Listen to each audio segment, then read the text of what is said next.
since I'm saying there's so much more to the story, I just want to point out that so much more to the story may not just mean that it isn't finished yet, like that there's more to come, but it also, as a phrase, could mean the story as it has been so far is much different than what you've been told about it. Because in storytelling, point of view is everything. So I want to talk about that. Point of view is everything. Point of view is everything. Have you ever had a situation that felt really big to you in one moment and really small in the next? What was different? You know, the situation obviously can change, but let's say it didn't. Have you ever had a situation that felt in the moment like the biggest thing in the world? Later you saw, that kept me up at night? That? Okay. It's probably that the point of view changed. The point of view changes sometimes because of you changing. Sometimes the point of view changes because of you. As you change, the way you see things changes. As you mature, as you grow, as you get tools, you should be able to look back over your life and go, oh, wow, I was a jerk there. And you don't even have to necessarily call the person and say I was a jerk 4.5 years ago, but at least to know it moving forward. And sometimes you make repairs in relationships, and sometimes it would do more harm to open an old wound. But see, the point of view changes because of you changing. And if you don't let God change you, that's where you get stuck in a story. You go, oh man, this always happens to me and never gets my way, and everybody always picks on me. What is the why is everybody always picking on me character? Maybe you can put it in the comments for me. I don't remember. But, you know, point of view is everything when it comes to not only how you tell a story to a friend. I was telling somebody the other day about working with a certain individual, and I was like, that was awesome. They came in, they gave their all. It was incredible. Person sitting in the room didn't look like they were on the same page as me. This person who had come in and worked with me, I had seen, right, they were all in, they were going hard. The person in the room had been involved in the lead up to the person coming in to work with me. And in the lead up, the person was really difficult, non-committal, indecisive.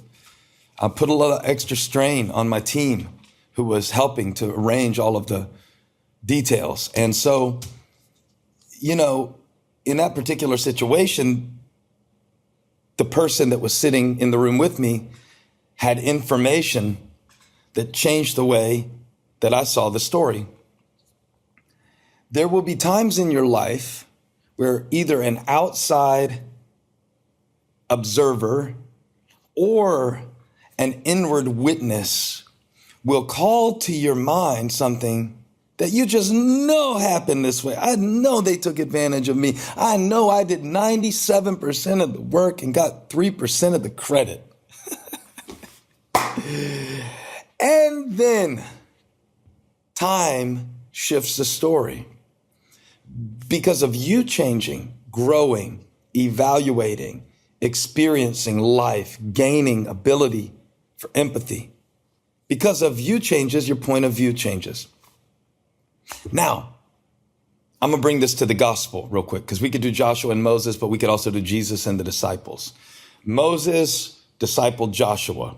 Jesus discipled Peter.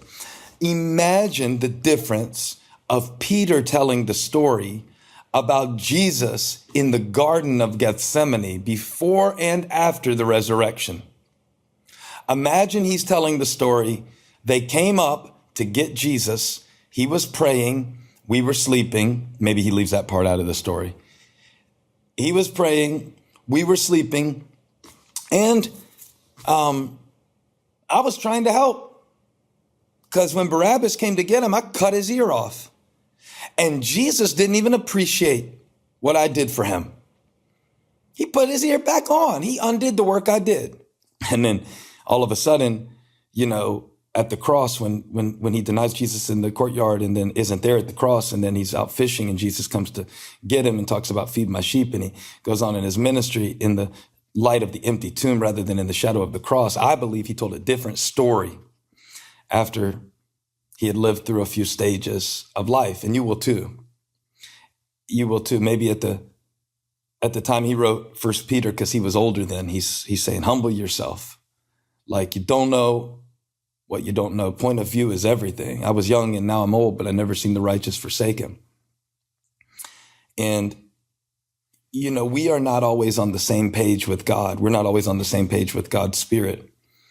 And maybe it'd be helpful for us today sometimes to find those points of communion and contact with God so we can get on the same page, so that we can have his point of view. You know that God has a purpose in the earth, and he's working that purpose in your life. And there is a bigger picture than any particular incident or preference. There's a bigger picture than your past up to this point or your present pain. And to get into that place with God where you can say, all right, Lord, I want you to be my new point of view.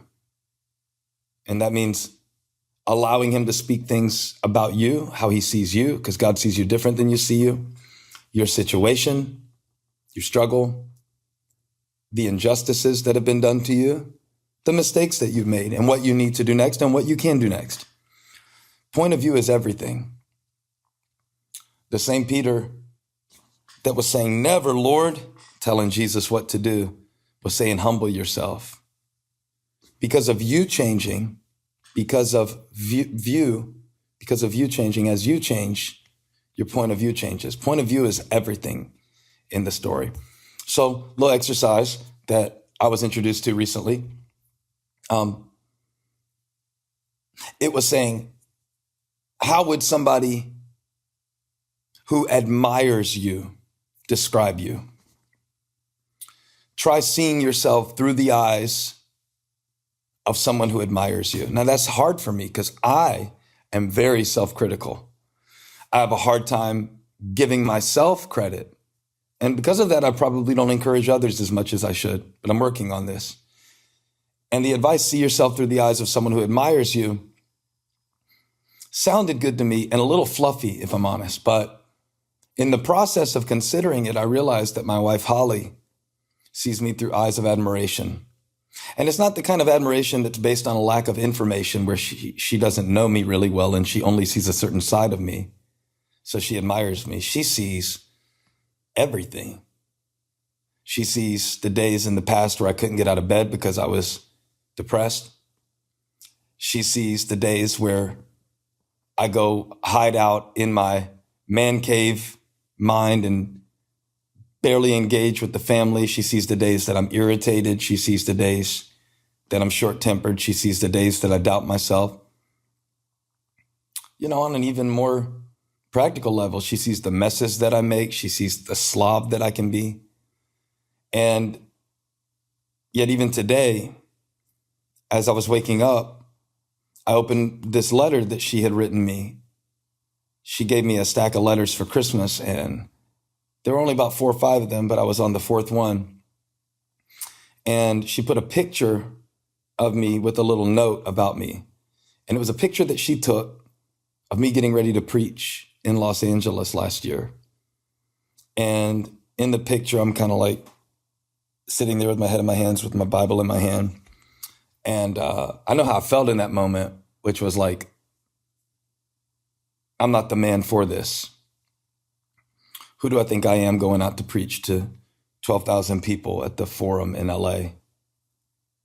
I feel all this self-doubt, and I can almost see the self-doubt when I'm looking at the picture. But she wrote me a note saying, thank you for working hard. Thank you for not just relying on your gift strictly, but seeking God to preach to us. And she said, I hope you forgive me for taking this picture without asking your permission. And I thought,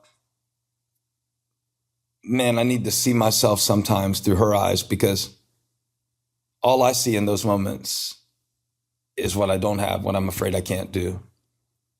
But she saw a man who was trying to seek God and lean into him. Point of view is everything. Point of you. The point of you, the point of your life is not just to be self-serving. The point of you, the point of your life is to not just be a consumer who eats all the messages that professional marketers send to you every day. The point of you is to glorify God and to know him and to make him known.